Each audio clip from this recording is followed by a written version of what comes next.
காதுல அடி.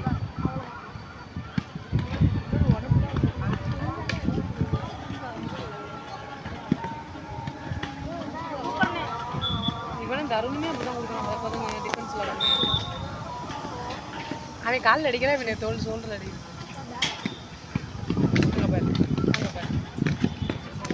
தட்டி விடாம தட்டி விட்டு அடிக்காம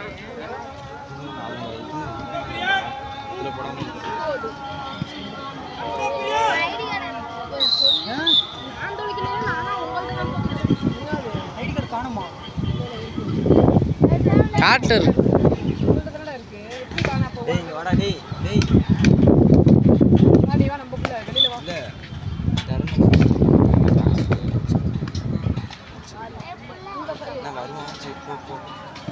தண்ணி விடுது நில்ற வெளியே வர நீ